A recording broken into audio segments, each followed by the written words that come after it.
Hello everybody, this is First Wildfire Studios RC or DIY, whatever you want to call it. And today I'm going to be showing you how to solder very small electronics and batteries or whatever, something very small. As you can see here, this is broken. This is actually resulting of one of the remote control RC plane crashes for the Sport Cup S. This wire is barely connected, so I'm just going to pull it off because it is just basically done. So yeah, that's basically what I'm going to be showing you today. Just some tips, especially for soldering small lithium batteries. The connections back onto them. So first, you want to take whatever tape or whatever that's covering it off. And this is actually the second time I do this battery. I just had a nasty crash and the battery came out and everything. So what I did was undone. Now I've already started heating my soldering tool and it's about done. You're going to need a soldering tool, solder, damp cloth or sponge, and your electrical tape. Oops. I have very limited supply. And some wire cutter or scissors. But wire cutters are better. Where's my wire cutters? Here we go. You're going to need a good amount of outlets too, especially if you're filming. And for the lighting. So I'm just going to go damp my cloth. There we go. Nice damp cloth. It's just you fold in 4 so it's a bit thick. Take the heat. Make sure the water is a bit cold or room temperature, not hot water. And now you're just going to strip your wire or make sure that the connections are accessible. Depends what you're doing. And just twist it. Do the same thing for the other side. It's a bit tricky because the wire is so thin. There we go. Here we go. Now soldering time. So if I remember, this was negative, so the red goes. So usually you'll have a sign plus and minus. I don't. But I remember which wire went where. For me, the black was on this side, the red was on that side. But black is usually negative and red is positive. So this is probably positive and this is negative. And this does matter because the connector will be in the same shape as the other connector or whatever. You know what I mean. That's the basics. Anyways,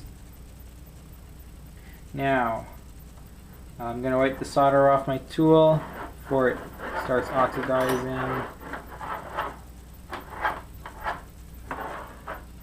And I'm going to go ahead. First I'm going to melt the soldering. It's on here. There, it's all melted. There, all melted. And I'm going to go. I'm going to get a tiny bit of solder on my soldering tip, on the tip, and I'm going to put a little tiny blob on each wire because this is really small, remember? Now you see what I'm doing? I'm sort of putting it on and removing it each time the blob on the wires gets a bit bigger. And you can also move the wire around. That should be enough for this size of wire. Actually, I need a bit more solder on the tip, just for it to leave even a little bit of remnant on the wire. There we go. Now the other wire. There we go. So I'm gonna wipe the soldering tool again. Now let's do this. So the red was on this side. So now all you have to do is solder them onto the connections. It's good to work on a metal surface. Now with batteries, you've got to do this really quickly. Not sure if you can see it nicely. Want you to see with this hand. I'm left-handed as well, by the way. So Some people call it a gift, I just call it normal. You're just going to solder it on. Just quickly press.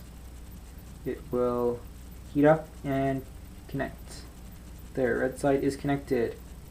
Now for the black side, just touch, press a little, wait until the soldering is boiling, and remove. It's all about timing this, and I'm going to wipe it on the cloth a bit. Roll in the solder that's already on the cloth. And I'm going to see if my connection is firm. Yeah, that's as firm as you can get with a battery of this size. Now, a tip I like to give is tie your two wires together. It will reduce the amount of movement. Not too much tape, just a tiny bit, just to keep them together. Now I'm going to cut the rest of this off. Less movement, the less chance of it unconnecting in midair. And if that happens, you're toast. Mine disconnected when it was when I crashed, so that's fine. I mean, that's normal. I mean, it's not fine, but it's normal. I shouldn't have crashed. Now you're gonna you cut your tapes so then it's different widths. I'm gonna put one piece of thin electrical tape on this side, on this connection, then another on the other connection. The better the connection, the better the battery will work, and the better the electrical tape is put on, like the tighter and more protected, the less likely it will fall apart. Now one like this, and the last piece like this.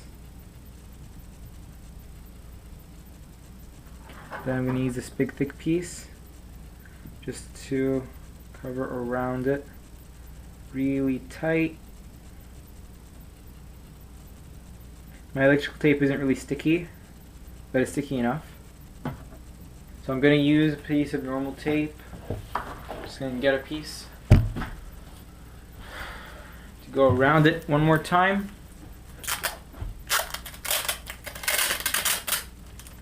Just to really make the connection really firm. Just going to take this piece off here because it's lost its stickiness a bit. There we go. I'm going to cut myself a nice fresh piece with some normal scissors. Normal scissors here. Gonna cut there.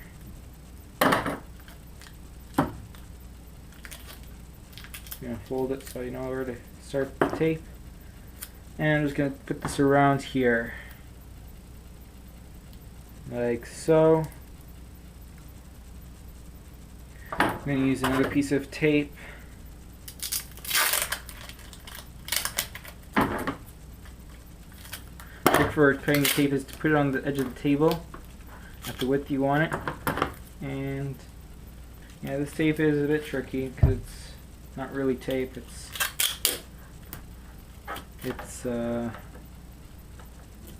packing tape, which is tape, but again, it's not normal tape. That didn't make a lot of sense. I'm gonna put one on each side here.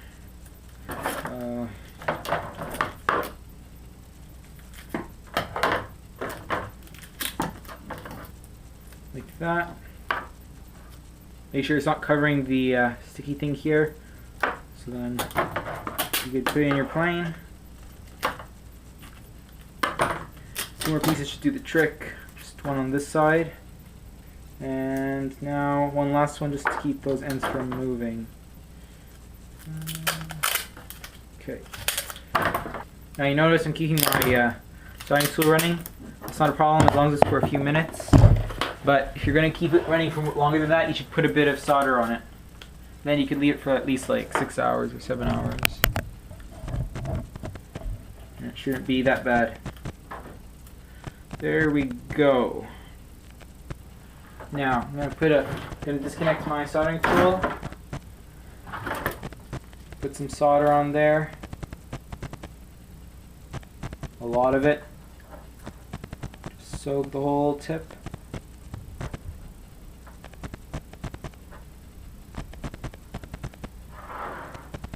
Maybe wipe it a bit.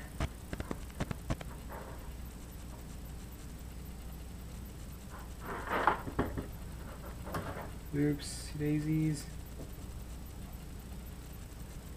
And just keep it on the whatever you're mounting it on until the soldering dries up. And then you're good to go. Store it. Make sure your soldering tool's off. And there you go. I'm just going to test it. I'm going to remove this from the charger and put this one in the charger. Now it may be a bit more difficult to put in the charger since it's like this. Yeah, it works. It works perfectly. Use a little tool to push it in. There you go. I'm going to let this baby charge. Then I'll finish charging the smaller one, because that one takes less time. And yeah, thanks for watching, everybody. Please subscribe to my channel. Please watch more videos. Lots of more new videos are coming up soon. I'm hoping to get a slash 1/10 scale. VXL. I think the VXL is 10th scale, right? Or is it 1/16 scale? Not sure. I'm gonna look that up. I think it's 1/10 scale. I don't think there's a 1/16 scale. I think there's a 1/18 scale though. But no, I don't want to get that one. It's kiddish. It's like a toy. Your old toys. Is this solder? Yeah, and the solder that's on this towel here, you can just save it. Yeah, that's it. Thanks for watching, everybody. TTFN.